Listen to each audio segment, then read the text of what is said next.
प्यारे स्टूडेंट, आज हम लोग पढ़ने वाले हैं सारणिक, डिटर्मिनेंट, इस लेसन का एक्सरसाइज 4.3 पढ़ने वाले हैं, जो कि इस वीडियो में आज हम लोग समझेंगे त्रिभुज का क्षेत्रफल। ठीक है, area of A triangle.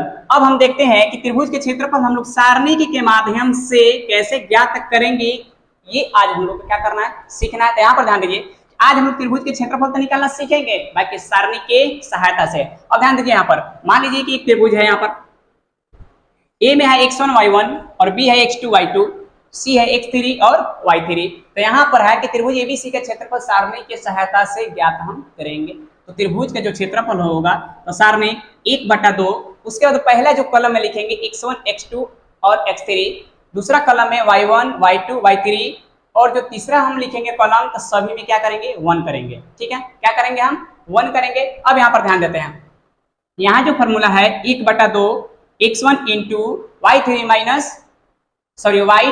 y3 plus x2 y3 minus y1 plus x3 y1 minus यहाँ पर है y2। बाकी इसका फॉर्मूला कैसे हम बनाए हैं, तो यहाँ पर आप ध्यान दे सकते हैं, यहाँ जो है आपका ये जो है पहला कलम है, पहला कलम जो है इसके अनुदिश प्रसारण हम करेंगे ना, तो यहाँ पर आ जाएगा। देख सकते हैं यहाँ पर x मान लेते हैं कि x1 ले लेते हैं, यहाँ पर x1, तो x1 जो होगा तो ये कट जाएगा, ये कटेगा, तो बचेगा आपका, देखिए y2 में गुना करेंगे तो y2 माइनस यहाँ पर y3। इसी तरीके से x2 हम ले लिए, तो जब x2 लेंगे तो ये कट जाएगा आपका, ये कटेगा, तो देखिए गुना करेंगे तो y3 माइनस यहाँ पर y1। इसी तरह से हम क्या लेंगे, x3 लिए हैं। चलिए अब हम लोग आगे देखते हैं कि इससे विशेष जो है ना हम लोग क्या क्या पढ़ना है। यहाँ पर ध्यान देते हैं, यहाँ जो है कि पहला जो हम ध्यान देंगे त्रिभुज के क्षेत्रफल निकालने में, ठीक है, कि त्रिभुज जो एबीसी का क्षेत्रफल हमेशा क्या होना चाहिए, धनात्मक। अगर मान लेते हैं कि इसका मान अगर ऋणात्मक में आ जाता है, अगर कोई मान इसका माइनस में आ जाता है, तो उसको क्या करेंगे, हम पॉजिटिव में करेंगे, यानी प्लस में कर देंगे। दूसरा ध्यान देना है कि यदि क्षेत्रफल दिया है तथा किसी अचर का मान ज्ञात करना है, तो मान लेते हैं कि किसी सारणी का क्षेत्रफल दे दिया है, ठीक है, किसी सारणी का क्षेत्रफल दिया हुआ है, तो मान लेते हैं कि इसका क्षेत्रफल जो लिखेंगे ना प्लस माइनस के साथ लिखेंगे, ठीक है। तब हम इसका मान निकाल सकते हैं, के का, पी का, टी का, जो भी हो इसका मान हम निकाल सकते हैं, लेकिन प्लस माइनस के साथ लिखेंगे इसका जो क्षेत्रफल दिया होगा। तीसरा जो बात है कि यदि कोई 3 बिंदु सरेख दिए हैं, तो उन 3 बिंदुओं से बनी त्रिभुज का क्षेत्रफल हमेशा क्या होगा, शून्य होगा। मान लेते हैं कि 3 बिंदु दिया हो, वो भी सरेख हो, तो उसका जो मान होगा ना हमेशा क्या होगा, 0 आएगा, है ना। चलिए अब हम लोग एक एग्जाम्पल समझ लेते हैं, एक एग्जाम्पल समझ लेते हैं हम लोग। मान लीजिए यहाँ पर एक त्रिभुज है,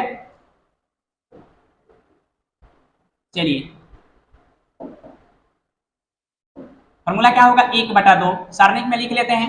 यहाँ जो होगा x1 के मान, यहाँ पर 3 होगा, माइनस है 4, और यहाँ पर कितना है, 5 है, और यहाँ पर 8, और कितना है, यहाँ पर 2 है और 1 है। इसको क्या करेंगे, 1 और 1 क्या करेंगे, अब इसको क्षेत्रफल निकाल देते हैं। तो यहाँ क्या करते हैं कि R1 के अनुदिश यहाँ लिख देते हैं, R1 के अनुदिश, R1 के अनुदिश प्रसारण करने पर, ठीक है। तो R1 के अनुदिश देखते हैं यहाँ पर, तो यहाँ लिखेंगे 1/2, बड़े ब्रैकेट लगा देंगे। इसके बाद यहाँ लेंगे 3, R1 यही है, तो ये जब होगा तो ये बंद होगा, ये बंद होगा तो ये हो जाएगा, तो 2 और माइनस 1 में गुना किए तो हो जाएगा 1। चलिए यहाँ जो है फिर लेंगे यहाँ पर -8, तो ये बंद हो जाएगा और ये बंद होगा, तो यहाँ पर होगा -4 और 5 गुना का 5 में और 1 से गुना हुआ तो यहाँ पर 5 हो जाएगा। फिर प्लस लेंगे 1, तो प्लस जब 1 लेंगे तो ये बंद होगा, ये बंद हो जाएगा, तो ये कितना बचेगा आपका, ठीक है, ये होगा -4 और माइनस यहाँ पर हो गया 10। चलिए अब इसको गुना कर देते हैं, तो 1/2 यहाँ बचेगा 1 में 3 से गुना हम करेंगे तो हो जाएगा ये 3, माइनस 9 होगा इसमें, और माइनस प्लस 9 हो जाएगा आपका 72। चलिए इसमें बचेगा माइनस कितना हो जाएगा, 10 4 14।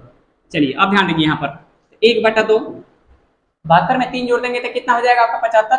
अब 75 में से 14 घटा देंगे तो हो जाएगा आपका 61, यानी 61 बटा कितना हो जाएगा, यहाँ पर 61 में 1 से गुना किए 61 और बटा में 2, 61/2, ठीक है, 61/2 वर्ग इकाई, 61/2 वर्ग इकाई, इसका क्या हुआ, ये आंसर हो गया। अब समझ सकते हैं कि इसी तरीके से क्या कर सकते हैं, त्रिभुज के क्षेत्रफल हम ज्ञात कर सकते हैं।